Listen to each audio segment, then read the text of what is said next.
እኛ ያለ ነገር ሁሉ ከእግዚአብሔር መሆኑን ዕውቅና መስጠት አለብን። ለማመስገንም የሚያስችለው ከሱ የተቀበልነው መሆኑን ስለረሰቦች ጸጋ የሌለው ሰው ግን የለም። ቅዱስ ጊዮርጊስ እኮ ካህንም አልነበረም፣ ጳጳስም አልነበረም፣ ዲያቆንም አልነበረም፣ ምንም አልነበረም።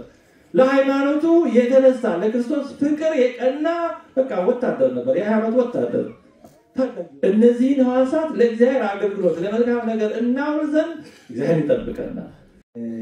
በእርግጠኝነት ብዙዎቻችን እናውቃቸዋለን። በድንገት የማታውቋቸው ካላችሁ መምህር ዲያቆን ያረጋል አበጋዝ ይባላሉ። በቤተክርስቲያናችን ለረጅም ዓመታት በቤተክርስቲያን በስብከት አገልግሎት ሲያገለግሉ የኖሩ አባት ናቸው።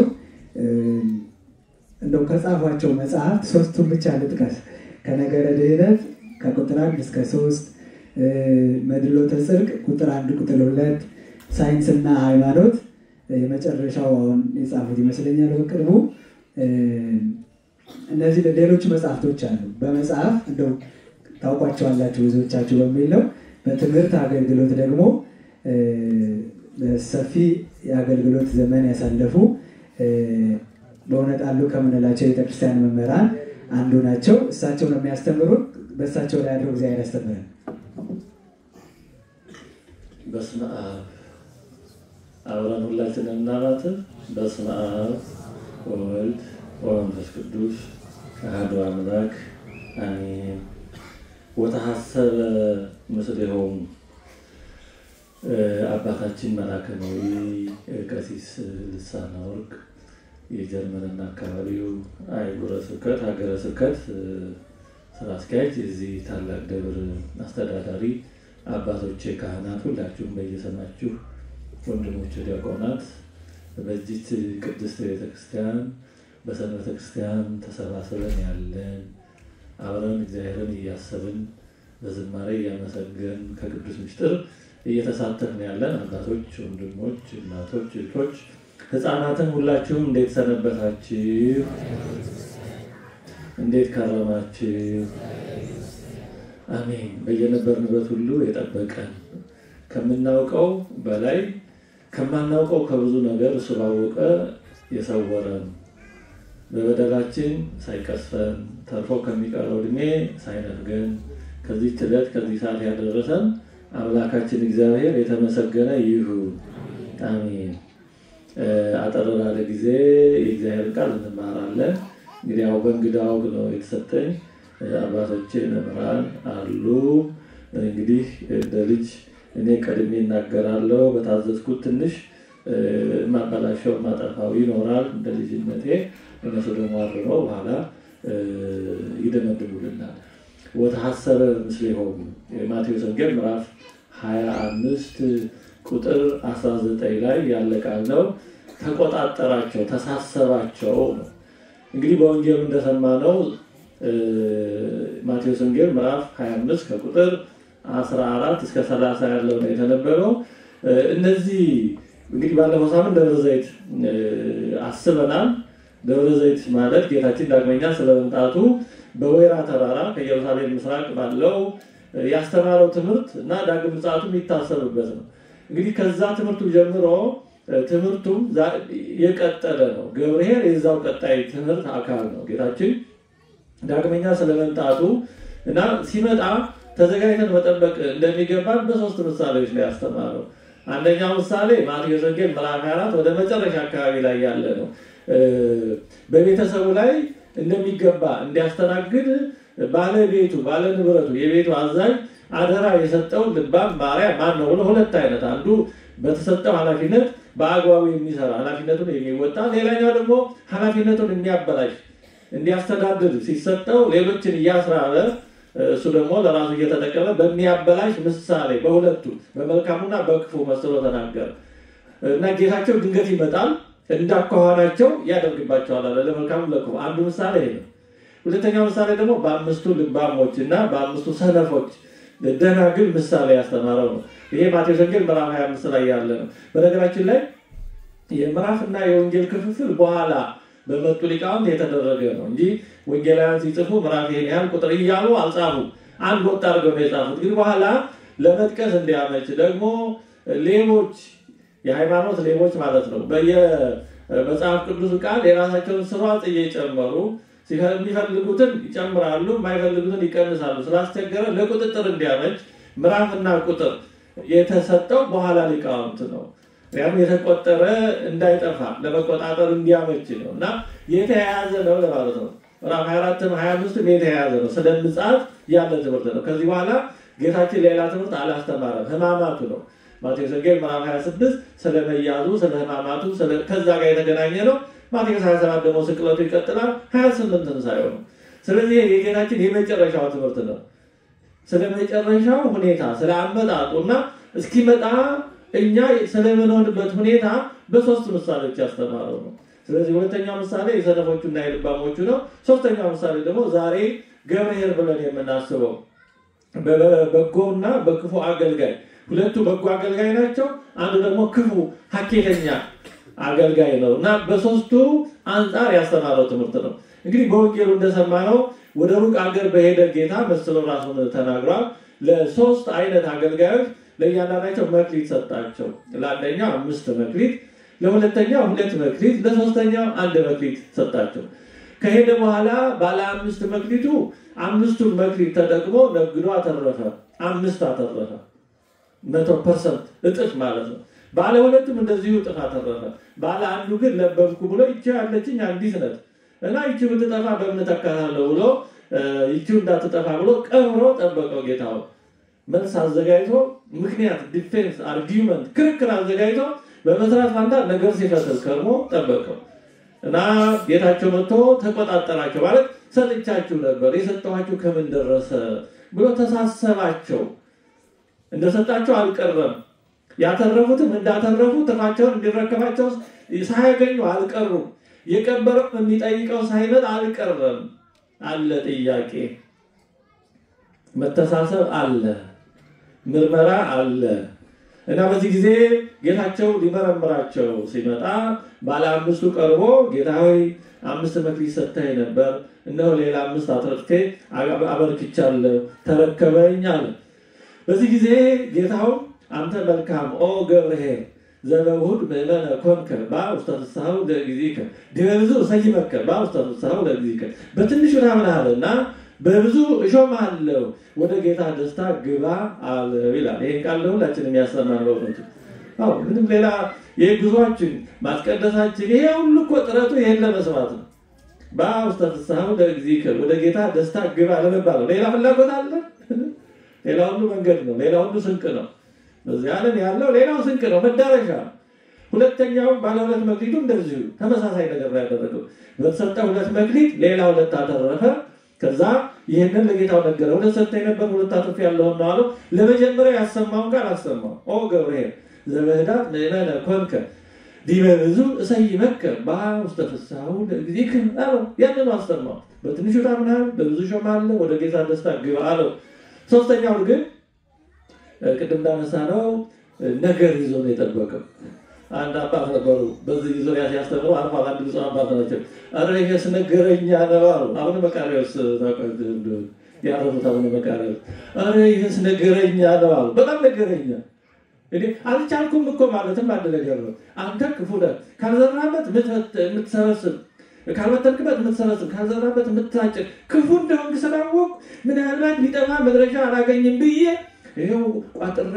አስቀምጫለሁ እንካል እንዲከልክሩ ዞም እና በዚህ ጊዜ ጌታችን ወላው አንተ ክፉ እኔ እንደዚህ ነው በምን አወቅ መክሊት ሰጠው እንጂ ስለሌላ ነገር አልነገረው እኔ ከክፋ ሰው ክፉ ሲሆን ሌላውን በሚያይ በክፋ ብዙ ጊዜ ውስጣችን ያለው የሌላው ሰው ለጸባቅ የኛ ለጸባቅ ያ ሰው የሆነው ላይሆን ይችላል መስታወት የሚያንጸባርቀው በሱ በሆነው ልክ እና ይሄንን በምን አወቅ ካልወተንኩበት እንዲሰበስ ካልዘራበት እንዳይጭ በምን አወቅ አንተ ክፉ ሐኬተኛ ወደ ውጭ አውጡት አውጽዎ ሀባፋ ሀበጸራፌ ጽልመት ዛፋ ሀባሎ ብካይ ወሐቄ ሰነዳል በውጭ ወዳለው ጨለማ አውጡት በዛ ድክሰውና ጥርስ ማፋጨት ወዳለበት ወደዛ ውሰዱት ጣሉት አለ ያችን የነበረችውን ቀሙት ውሰዱት ላለው ለባለ 10 5ቱን ግዶ አትርፎ 10 ላደረገው ጨምሩለት ላለው ይጨመራል ከሌለ ይወሰድበታል አለ ይላል ቃሉ ይሄ ነው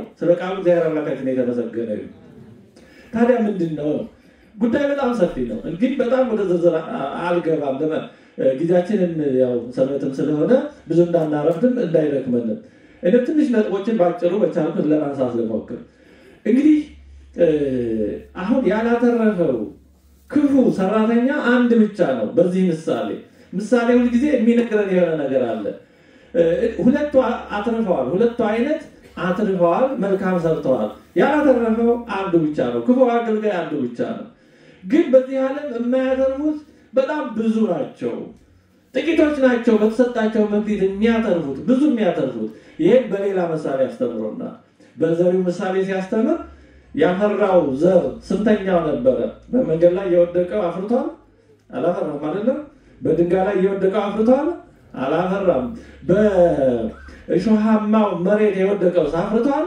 ሞክሮ ነበር አላቻለም በኋላ እሾህ አነቀው ያፈራው ስንተኛው ዘር ነው አንድ አራተኛው ዘር ነው በመልካም መሬት ላይ የወደቀው አያችሁ እና ብዙ ዘር ይባክናል የሚያፈራው ጥቂቱ ዘር ነው ብዙ ምን ዘራው ለዚህ ነው ተተለምናል 40-50 ደቂቃ ለማስተማር እንሞክረው ያው ከዛ መሃል አንድ 5-10 ደቂቃ ያክል እንኳን ቢያዝ በሚለው ቢሆን ሁሉም ቢያዝ መልካም ነው ብዙ መስራት የግድ ነው ብዙ ስለሚባክን እና ብዙ እንደማያፈራ የሚያፈራው ጥቂት እንደሆነ በዛ አስተምሮናል እንዲሁም በ10 ለምጻሞች ምሳሌ 10 ለምጻሞች ፈወሳቸው የፈወሰውን ለማመስገን የተመለሰው ስንቱ ነበር 10ም ተመለሰው አንድ ብቻ ነው የተመለሰው 9ኙ በዛው ቀሩ እግዚአብሔር ያደረገልን ማናመሰግነው በጣም ብዙ ነው ብዙዎቻችን ለመለመን ጥሩ ነው እንለምናለን እንሳላለን እግዚአብሔር ያደርግልን ግን በዛው መጣራ ብዙዎች ነው ስለዚህ የማያመሰግኑት ብዙዎች ናቸው መግሊያቸውን የሚቀሙት ብዙዎች ናቸው ስለዚህ በዛ አንፃር ያንዳለው ነው በዚህ በአንዱ መግሊ ሊያስተምር በአንዱ መግሊ መቀበል በሁለቱ ደግሞ ማፍራት ሊያስተምር የፈለገው ነገር ስላለ ታዲያ ምንድነው በዚህ በመግሊቱ የምንማረው አንደኛ መክሊት የሰጣቸው ለሁሉ መክሊት ሰጥቷቸዋል መክሊት ማለት በጣም ትልቅ የሆነ ገንዘብ ነው የአይነቱ የወርቅ ቢሆን የብር ቢሆን የመዳብ ቢሆን ይለያያል ግን ትልቅ ገንዘብ ነው በአገራችን ጠገራብር የሚባል ነበር ታውቃላችሁ ጠገራብር የሚባል በጣም ዛሬ ውድ ነው እየጠፋ ያለ ነው አንዱ ጠገራብር በጣም ብዙ ገንዘብ ነው ይሄ መክሊት ግን ከዛ በላይ በጣም ዛሬ የተለያዩ የመጽሐፍ ምሁራን በተለያየ መንገድ የገንዘብ መጠኑ የዛሬው ተመጣጣኝ ምን ያክል ይሆን እንደሚችል ለማስራት ሞክረዋል ግን በሚሊዮን የሚቆጠር አንዱ መክሊት በሚሊዮን የሚቆጠር ዶላር ያወጣል ይላል ስለዚህ ብዙ ገንዘብ ነው የሰጣቸው እንግዲህ እግዚአብሔር ለሁላችንም ያልሰጠው ነገር የለም ሁሉንም ደግሞ የተቀበለው ከሱ ነው መክሊት ለሶስቱ መስሪያ የሰጣቸው እሱ ነው ራሳቸው ገንዘብ አልነበራቸው እኛ ያለ ነገር ሁሉ ከእግዚአብሔር መሆኑን ዕውቅና መስጠት አለብን ለማመስገንም የሚያስችለን ከሱ የተቀበልነው መሆኑን ስለረዳ ጊዜን የሰጠን እሱ ነው አሁን እቺን ቀን ሰንበተ ክርስቲያን ቀድሶ የሰጠን ማለት ነው እኛንም ሰንበተ ክርስቲያን የሰራነው እሱ ነው በየሳምንቱ የምትመጣ ትንሳኤ ማለት ነው ሰንበተ ክርስቲያን ቀድሶ የተለየ ጭለት አድርጎ የሰጠን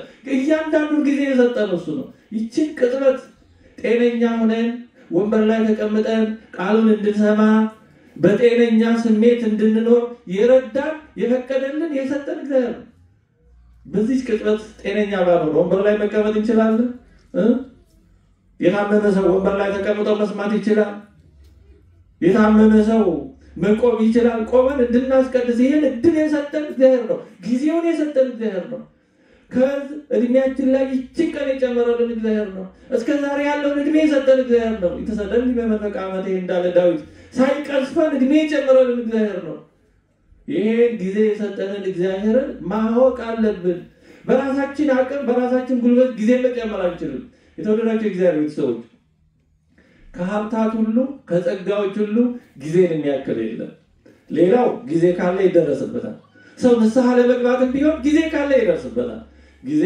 ከተቆረጠ ምንም ንስሐ መግባት አይቻልም አለቃ እድሜ ተቆረጠ ሰው ቢዳይ ጊዜ ካለ ሰርቶ ሊከብር ይችላል ጊዜ ከሌለ ግን ምንም ማድረግ አይቻልም እና አባቶቻችን ጊዜን የሚያክል ሀብት የለም ይላል ሰው ወርቅ ንብረት ሌላ ነገር ቢጠፋው ገንዘቡን ቢያጣ ምንም ቢቸገር ጊዜ ካለ ሰው ማግኘት ይችላል ጊዜ ከሌለ ግን አለቀ በቃ ተቆረጠ ምንም ማድረግ አይቻልም ጊዜን የመሰለ ትልቅ ሀብት የለም የተወደዳችሁ እግዚአብሔር ቤተሰቦች ጊዜያችንን እንዳናባክን እድሜያችንን እንዳናባክን ጊዜ ለሰጠ ለእግዚአብሔር ጊዜ እንዳንነሳው የዝናቡን ጌታ ውሃ ከለከሉት እንደተባለ እግዚአብሔር 24 ሰዓት ሰጥቶ ይሄን ሁሉ እድሜ ሰጥቶ ጊዜ አጣው እንዳንል እንዴ የሚሉ ሰዎች ሁሉ ጊዜ አጣው ለእግዚአብሔር ነው አይደለም ለእግዚአብሔር ጊዜ ይጠፋል ሁሉን ነገር ለሰጠ ለእግዚአብሔር እንዴት ጊዜ ያጣል ሰው ይሄ የመጨረሻ ልከኝነት ነው ስለዚህ እግዚአብሔር ጊዜን ሰጥቶናል አካላትን ሰጥቶናል ሐዋሳትን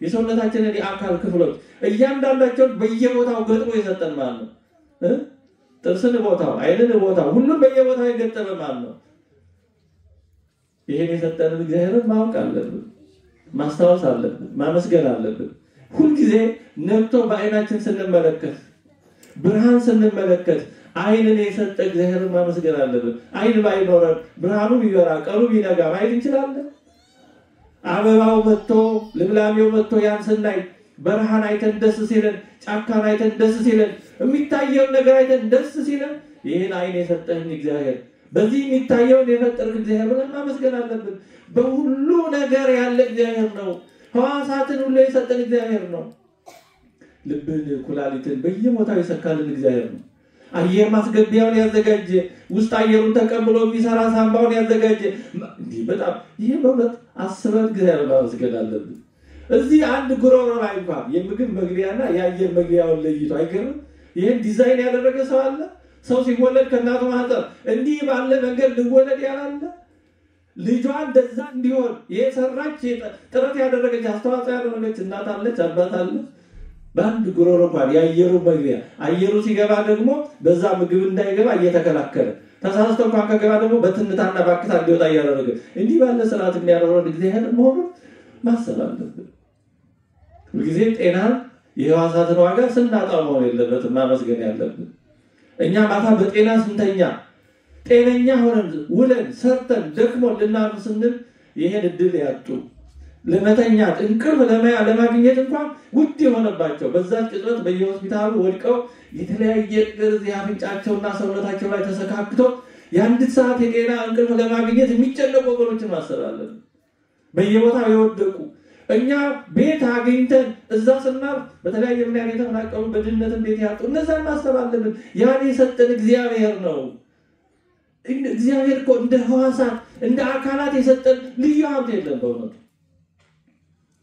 ስንት ጥርስ አለን ስንት ጥርስ ነው ያለን እንግዲህ የወለቀ ምናምን ከስንትተን ማለት ነው በተፈጥሮ የሚሰጠው እያንዳንዱ ጥርስ ስንት ያወጣል አንድ ጥርስ ቢወልቅ ወይና አስተክል ብንል ስንት ያወጣል ያን በ32 እናባዛው እያንዳንዱ ሐዋሳቶቻችን ዛሬ ባለው ምንድነው ማለት ዛሬ ባለው የገበያ ዋጋ ብንተምነው እንደ ሰው ሀብታም የለም ወዳጅ አንድ ኩላሊት ያጣ ሰው ያን ለማስተከል ምን ያክል ነው የሚያወጣው ኩላሊቱ ፌር ያደረገ ሰው ለዲያሊሲስ ስንት ነው የሚያወጣው ጤነኛ ሆነን በየቀኑ በነፃ እግዚአብሔር ሲሰጠን በጣም እግዚአብሔርን ማመስገን አለብን ይሄ ዝም ብሎ ይመጣል በአጋጣሚ ዝም ብሎ ናቹራሊ አውቶማቲካሊ ይመጣል እግዚአብሔር እሱ ባወቀ ቸር ስለሆነ የሰጠን ሀብት ነው እንድንሰራበት ነው እና እግዚአብሔር ይሄን ሁሉ ሰጥቶን በየጊዜው በእውነቱ በእያንዳንዷ ቅጽበት በጤነኛነት ስሜት ቆመን ስንራመድ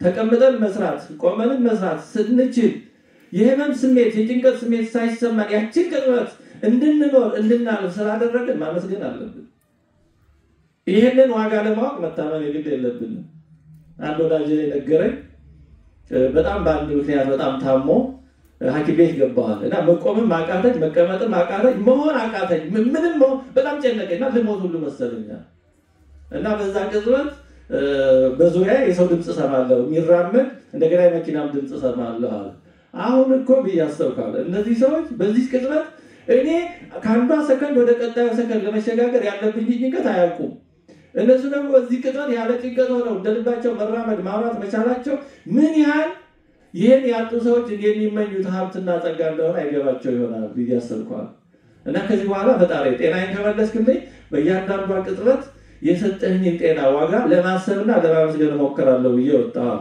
ግን ብዙ አልተሳካልኝም ሲል ሰምቻለሁ። ይህንን እግዚአብሔር ሀብት መረዳት አለብን። እግዚአብሔር ለሁላችንም ሀብት ሰጥቶናል።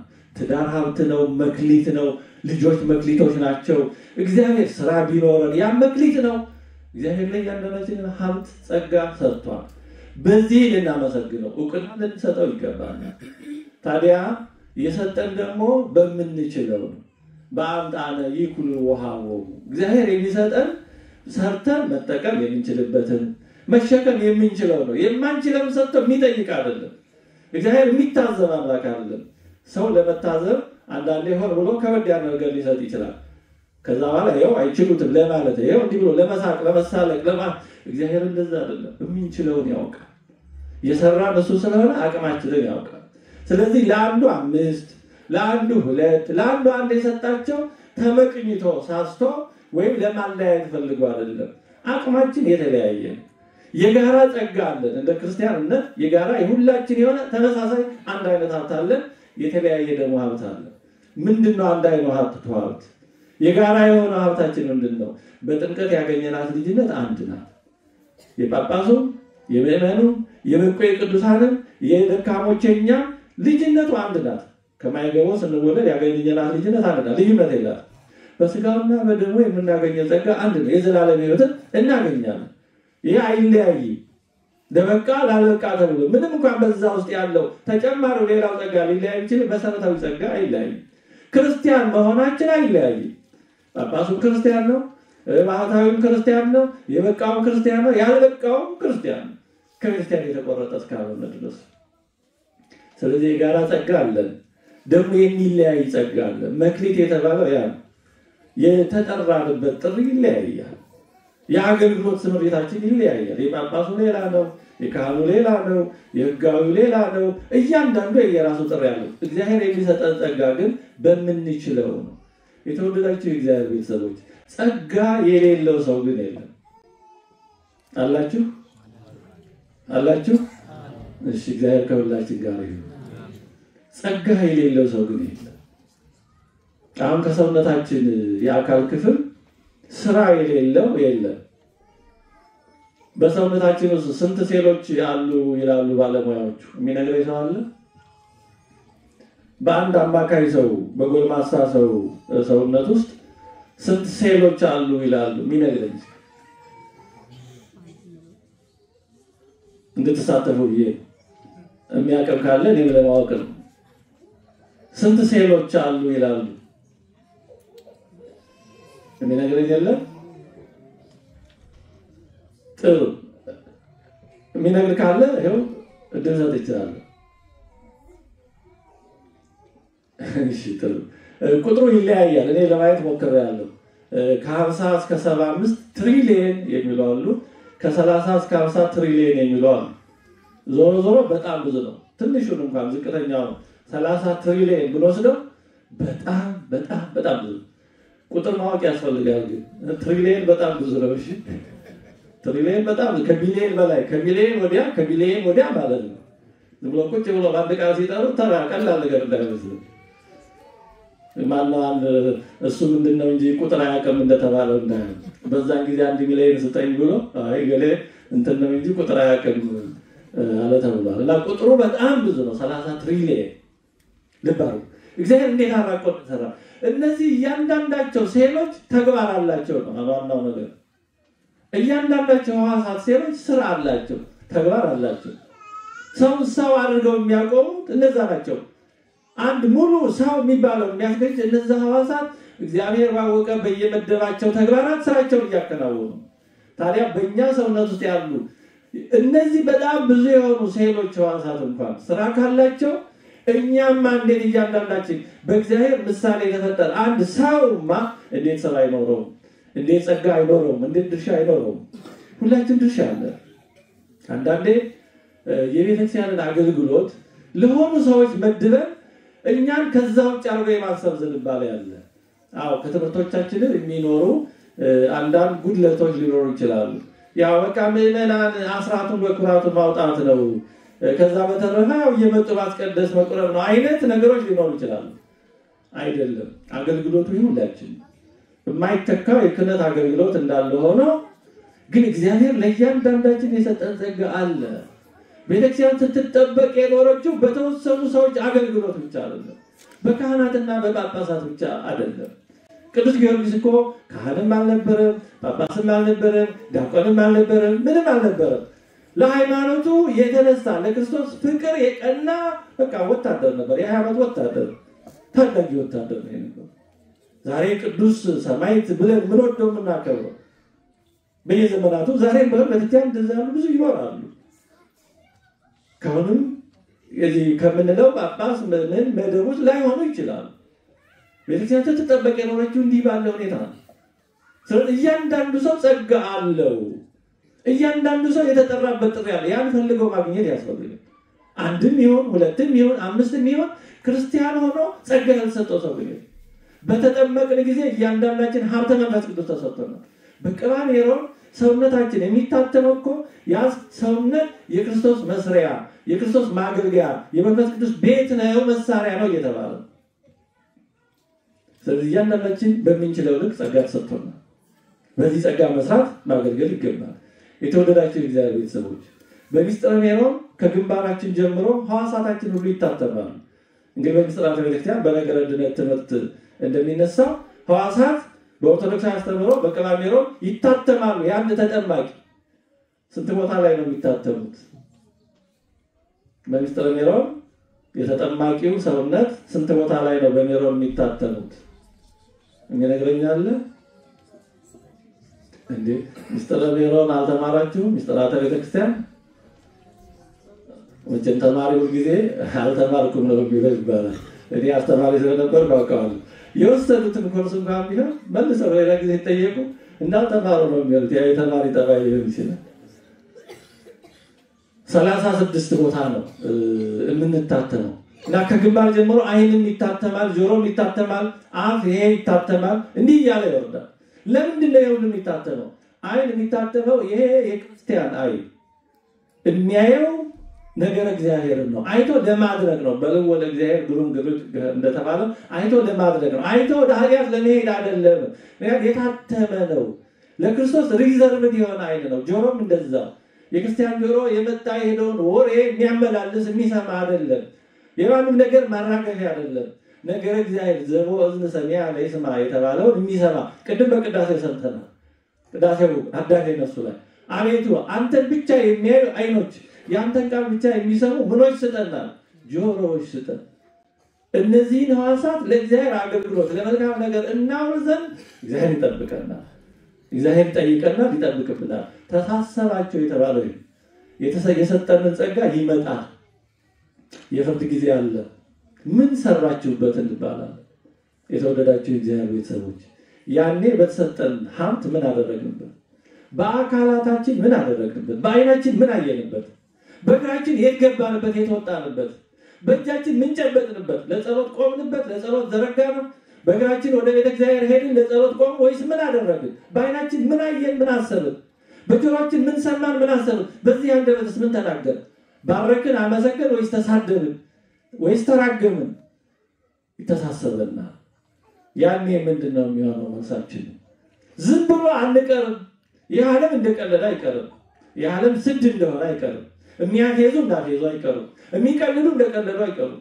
በክርስቶስ ላይ የማይገባ ነገር የሚናገሩ በየተለያየ የክደት እምነት ያሉት በክርስቶስ ፊት ቀርበው ሳይጠየቁ አይቀርም። ዝም ብሎ ሌባው እንደሰረቀ አመንዝራው እንዳመነዘረ ከሃዲው እንደካደ አይቀርም። ወታሰበ ምስሌሆሙ ከሁሉም ጋር ይተሳሰባል ክርስቶስ። እኔ ስለእናንተ ሞትኩላችሁ፣ ይሄን ሁሉ ተቀበልኩላችሁ፣ መራራ ሞት ጠጣሁላችሁ፣ ስጋዬን ቆረስኩላችሁ፣ ደሜን አፈሰስኩላችሁ፣ ኑ ብዬ ጠራኋችሁ። ምን ያልሆንኩት አለ? ብትበድሉ ንስሐን አዘጋጀሁላችሁ፣ ከኔ ምን ጎደለ ብሎ ይተሳሰበናል። ያኔ ምንድነው የሚሆነው? መልሳችን ነው። ለዛ እየተዘጋጀን እንድንኖር ነው። ጌታችን በሶስት የተለያዩ ምሳሌዎች ዳግመኛ ስለመምጣቱና የሚተሳሰበን ስለመሆኑ ያስተምራል። የተወደዳችሁ የእግዚአብሔር ሰዎች ትምህርታችንን ለማጠቃለል ባለ አንድ መክሊቱ ያቀረበው ምክንያት ተቀባይነት አላገኘም።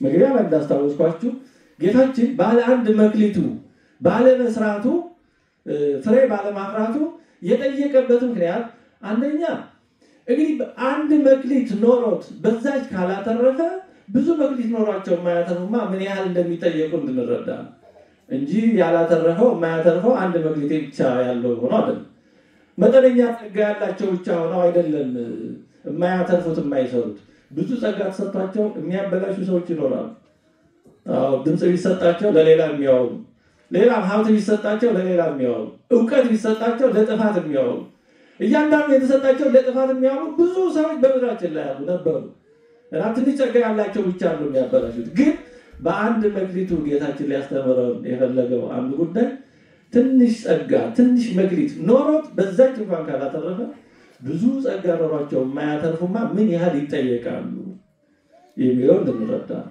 ሌላው ባለ አንድ መክሊቱ የተጠየቀበት ምክንያት ቅድም እንዳስታወስኳችሁ እኔ ጸጋዬ ትንሽ ነው እኔ ቄስ አይደለም እኔ ባህታዊ አይደለም እኔ ጳጳስ አይደለም እኔ አይመለከተኝም እያለ ከእውነተኛ አገልግሎት ከቤተክርስቲያን ሱታፌ ብንርቅ እንደማያዋጣ እንዲህ ያን ራሳችንን የምናዘናጋ ብዙ ሰዎች አለን አይ ምን አገባኝ እኔ ጉዳይ እንዲህ የሚባል ነገር ቤተክርስቲያን የለም ቤተክርስቲያን የሁላችንም ናት የተወደዳችሁ እግዚአብሔር ቤተሰቦች ቤተክርስቲያን በማሻገር ሂደት በየዘመናቱ እናቶች ብዙ ስራ ሰርተዋል ወጣቶች ብዙ ስራ ሰርተዋል እና ቤተክርስቲያን መዋቅራዊ በሆነ መንገድ ብቻ አለ የተጠበቀችው ቤተክርስቲያን በሲኖዶስ በጳጳሳት በካህናት ብቻ አለ የተጠበቀችው አገልግሎቱ ይሁሉ ነው የሩሲያ ቤተክርስቲያን ያ 70 ዓመት መከራ የተሻገረችው በእናቶች ነው እናቶች ናቸው በየቤቱ ልጆቻቸውን እያስተማሩ ክርስትናው እንዲቀጥል ያደረጉ 70 ዓመት ማለት አንድ ሰው ተወልዶ አርጅቶ ወደ ሞት እንዲዳረስበት ክርስትናው እንዳይሞት የጠበቁት እናቶች ናቸው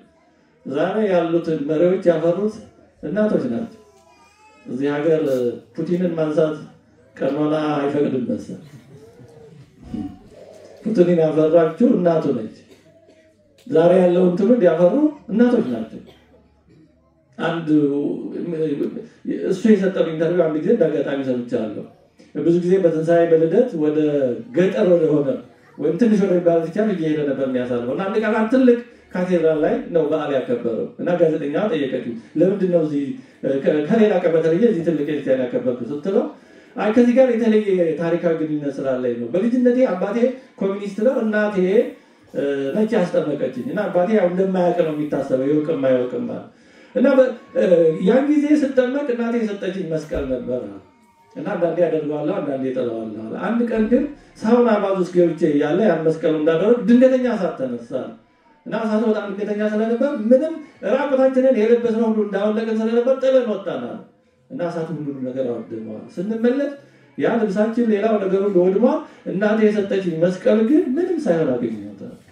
እና ከዛም ጊዜ ጀምሮ ያንን መስቀል ካንገቴ ለይቼው አላውቅም እና እዚህ ቤተክርስቲያን እንዲህ ያለ ታሪካዊ ትምህርት ስላለ ነው መጣው ሲሰሩቻ እና ምን ለማለት ነው ዋና ጉዳይ ትውልድን የሚሰሩ እናቶች ናቸው ይሄን ቤተክርስቲያን በተሐድሶ በጣም መከፋፈልና ብዙ ፈተና በደረሰባት ጊዜ ዛሬ ያሉ ትልልቅ የቤተክርስቲያኒቱ ምሁራንን ጳጳሳትን ያፈሩት እናቶች ናቸው እናቶች ቁጭ ብለው መከሩ ምን እናድርጋለን በየቀኑ ከመንቀቅላት ሩስ ፍኝ ቢያንስ እናከማች እና አንድ ላይ እንሰብስብ እናጠራቅማለን ከዛ እየተጠራቀመ ያን እየሸጡ ብዙዎችን አስተማሩ እነሱ 3 ሚሊዮን አካባቢ ናቸው እኛ ስንት ሚሊዮን ነን ለኛ መምህራን ልከው አዲስ አበባ ቅዱስ ሥላሴ መንፈሳዊ ኮሌጅ ሲከፈት ብዙ መምህራን ልከው አስተማሩ ከቅርብ ጊዜ ድረስ ነበር ብዙ ጥሩ እውነተኛ ኦርቶዶክሳውያን ቴዎሎጂ መምህራን ነበሩ ያቺ እናቶች ስራ ምን ያቺፍኝ ሩስ ከምን እንዳደረሰ እና ይሄን ማሰብ ያስፈልጋል በዚህ የምትሻገረው እንዲህ ባሉ ነው ሰሞን ጫማ ዘግ ያን የግብጽ ቤተክርስቲያን ከባድ ፈተና ያሳለፈው ሊስትሮ ነበር ካህን ጳጳስን ምንም ሰባኪም ዘማሪ ምንም አልነበረም በዘመናችን አጣገላለ ጫማ ሰፊ ወይ ጫማ ሚሰራ ሊስትሮ ነበር ተራራው ከፍ ዝቅ እንዲል ያደረገው ግን ዋናው ሰሞን ጫማ ሰፊ ነበር ማን ምን እንደሚሰራ እናቀው ስለዚህ ያንዳንዳችን የሰጠን ጸጋ አለ ያን መጠቀም ይገባል መሳለፍ አያዋጣም ምክንያት አያዋጣም አይ ያልችልም እኔ አይሆንልኝም እኔ ስራ በዝቶብኛል እኔ ደካማ ነኝ ምናም የገብር ሐካይ ምክንያት በጌታው ፊት ውሃ አላነሳ መስራት ብቻ ነው የሚያዋጣው ወዲያው ለመስራት የሚያስችል ነገር ሰጥቶናል። የተወደዳችሁ እግዚአብሔር ቤተሰብ እግዚአብሔር እኮ የግድ ውጤት አምጡ የሚል አምላክ አይደለም። አሁን ገብረ ሐካይ በጣም የተወቀሰው አንተ ካልበተክበት እንዲህ ማለት ነው። እንደገናችን እሱ ላይ ማዘርቷል በቃሉ ላይ ተጠመደው። ምክንያቱም ካልበተክበት ሰበስባለህ ካለ ይሄን ካወቀ ከሱ ላይ አንድ መክሊት በትሯል። ብዙ ገንዘብ ነው ይያቸዋል። ያንን ኢንቨስት ስላደረገበት ከሱ ፍሬ ይጠብቃል። ስለዚህ በሱ አነጋገር ጌታው ካልበተነበት የሚሰበስብ ከሆነ ከሱ ላይ ስለበተነ ስለዘራ ፍሬ ማፍራት ነበረበት። አይ በቃሉ ላይ ተጠመደው። እግዚአብሔርን ተከራክሮ ማሸነፍ የሚችል የለም። እግዚአብሔር የሚያሸንፈው በእውነት ነው እንጂ በጉልበት አይደለም። እግዚአብሔር አምላክ ስለሆነ አይ ብያለሁ ስም አይልም። በእውነት ነው እግዚአብሔር የሚያሸንፈው። ከመተጽደቅ በነቢይከ ወተናበኩነኔ ከይላል መዝሙር 50 እግዚአብሔር በእውነት አስረድቶ ተዋግቶ ነው የሚያሸንፈው። በእውነት እንደማንኛውም ሰው ሆኖ ማለት ነው። እንግዲህ አንድ ምሳሌ ላንሳላችሁ። ማቴዎስ ወንጌል ምዕራፍ 22 ላይ በሰርጉ ምሳሌ ካስተማረ በኋላ ወደ ሰርጉ ቤት የሰርግ ልብስ ሳይለብስ የገባ አንድ ሰው ነበር እና ለምን ትቦይ ከዚህ ዘይለበስ ከልብስ ነበር የሙሽራ ልብስ የሰርግ ልብስ ይቀጣ የሰርግ ልብስ ነው ሳትለብስ ለምን እዚህ ገባ እና ሰውየው መልሳጣ ይላል። አሁን ለምን እንዲህ እንዳለ እስኪ ያስቡ። ሰውየውን ከመንገድ ነው የጠራው። አልተጠራም። ቀድሞ ታስቦ ተዘጋጅተናል ተባለ። ድንገት ነው ከመንገድ ጎትቶ የተጠሩት የታሰቡት እንዲህ ስላሉ ያንን ከመንገድ ጎትቶ አመጥቶ ለሰርጉ እና ድንገት ተጎትቶ ከመንገድ ላይ የመጣ ሰው የሰርግ ልብስ ሳትለብስ ለምን ተብሎ ይጠየቃል? ጥያቄው ፍትሃዊ ነው? ለምሳሌ አሁን እዚህ ወጥተን መንገድ ላይ ያለን አንድ ሰው ና ግባ ብለን ብናመጣው ነጠላ ሳትለብስ ለምን ገባ ብለን መውቀስ እንችላለን? አልነገርነው፣ አላዘጋጀነው። ስለዚህ ለምንድን ነው ጌታችን እንደዛ ያለው? ሰውየው ስመስ ያጣለው ምንድን ነው? የእስራኤልን ባህል ማወቅ ይጠይቃል። በእስራኤል አንድ ሰው ሰርግ ሲደግስ ምግብ የሚበላ የሚጠጣ ብቻ ነበር የሚያዘጋጀው። የራሳቸውን ልብስ ሳይለብሱ የመጡ ሰዎች እንዳይቸገሩ ከበሩ ላይ ልክ አሁን እኛ ስንገባ ነጠላ ጫማ እንደዚህ እንደሚዘጋጀው በዚህ ሁኔታ የሰርግ ልብስ ያዘጋጃል። ስለዚህ የራሱን የሰርግ ልብስ ለብሶ ያልወጣ ሰው የራሱን ልብስ ያልቅና በር ላይ ያን የሰርግ ልብስ ለብሶ ይገባል። ዝግጁ ነው ነበር መልበስ ይችል ነበር። እንዲታ ነው እግዚአብሔር እንደዚህ ነው። አንሳ መጥቶ ያጣው በዚህ ነው። የሰርግ ልብስ በር ላይ አለ አልለብስም በራሴ ልብስ ነው የምገባው በማለቱ። ስለዚህ እግዚአብሔር ነው የሚሰራው። የኛ ድርሻ እሺ ብሎ መታዘዝ ነው። ስለዚህ እግዚአብሔር ቸር አምላክ ነው። እግዚአብሔር ውጤትን አይደለም የሚያየው። ተወደዳችሁ እግዚአብሔር ሰዎች እግዚአብሔር ውጤት ካላመጣ ካላተረፍ ታምር ካላደረግ አይልም። ታምነን እንድንሞክር ግን ይፈልጋል። ሙከራችን ውጤት ያምጣ አያምጣ ይሄ ሁለተኛ ጉዳይ ነው። በእግዚአብሔር ዘንድ እኮ ተስፋችን ትልቅ የሚሆነው ለዚህ እግዚአብሔር ይሄን ውጤት ካላመጣ አይልም።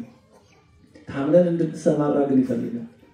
ውጤቱ ምንም ይሁን ምን እግዚአብሔር እንኳን ስራ ህሊናን እኮ ይቀበላል። በቅዳሴው ጸሎተ ነባ ላይ እንደምንለው ያላቸውን ተቀበል ይሄን ያመጡትን የሌላቸውን ደግሞ ሐሳባቸውን ተቀበል ይላል።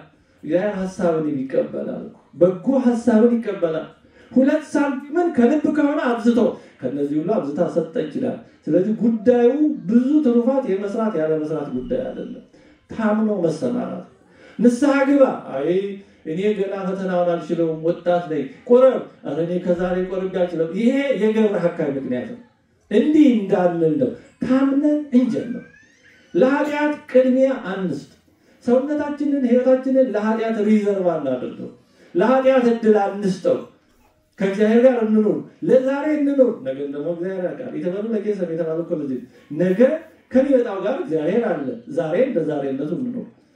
ስለዚህ ገብረ ሐካይ በዚህ መልኩ በዚህ ምክንያት በራሱ ቃል ላይ ተጠመደው። ሁለቱ ደግሞ ወደ ጌታቸው ደስታጉ ተብሏል። የተወደዳችሁ እግዚአብሔር ሰዎች ትምህርታችንን ለማጠቃለል ሳላስበው በዛብኝ ትምህርታችንን ለማጠቃለል ይሄን እያሰብን እንኖር ነው። ምንን እያሰብን ጌታችን መጥቶ ይተሳሰበናል። በሰጠን ህዋሳት በአካላቱ በጊዜው በተጋራዳራችን በሁሉ በስራው በመኖ ምን ሰራችሁ ይላል። እኔ ሰጣችሁ ጊዜ ሰጣችሁ አካል በዚያ ሰጣችሁ ህይወት ሰጣችሁ በዚህ ምን ሰራችሁ ይላል። ይሄን እያሰብን ለዚህ እየተዘጋጀን ነው። የህይወታችን ዝግጅት ልጆች ማሳደግ ብቻ ስራ ሰርቶ ገንዘብ አግኝቶ አገር ቤት የሆነ ዘመድ መርዳት ብቻ እንዲህ እንዳይሆን ይሄ ያው ስንቅ ነው በመንገድ ሳለ ይሄ መሸጋገሪያ ነው። ልጆቻችሁንም ስታሳድጉ በዚህ ዓለም እንዴት አይነት ጥሩ ሰው ወይ አትራፊ ነጋዴ ወይም ባለሙያ ገንዘብ የሚያገኙ ምናምን እንዲሆኑ ብቻ ቀርጻቸው አታሳድጓቸው። ይሄ ጥሩ ነው፣ ያስፈልጋል። በእግዚአብሔር ፊት መቆምና መተሳሰብ እንዳለ በእግዚአብሔር ፊት በተሰጣቸው ጸጋ ምን እንደሰሩ እንደሚጠየቁ እያዘጋጀን እናሳድጋቸው። ለዚህ ዓለም ብቻ እናዘጋጃቸው። ለቢዝነስ ብቻ፣ ለፕሮፌሽን ብቻ፣ ለዩኒቨርሲቲ ብቻ፣ ለዚህ ዓለም ህይወት ብቻ እያዘጋጀን እናሳድጋቸው። ይሄ መሸጋገሪያ ነው፣ መንገድ ነው፣ ስንቅ ነው፣ ቀሪ ነው። በእግዚአብሔር ፊት ስንቆም ለሚጠብቀን ነገር እያዘጋጀን በዚህ መንገድ እናሳድጋቸው። በፊቱ ስንቆም ከሚወቀሱት ወደ ውጭ ወጡ ከሚባሉት ሳይሆን በቸርነቱ በትንሹ ታምነሃል ወደ ጌታ ደስታ ግባ ከሚባሉት ከመልካም አገልጋዮች ጋር በቸርነቱ እንዲቆጥረን ቅዱስ ፈቃዱ ይሁንልን። አሜን።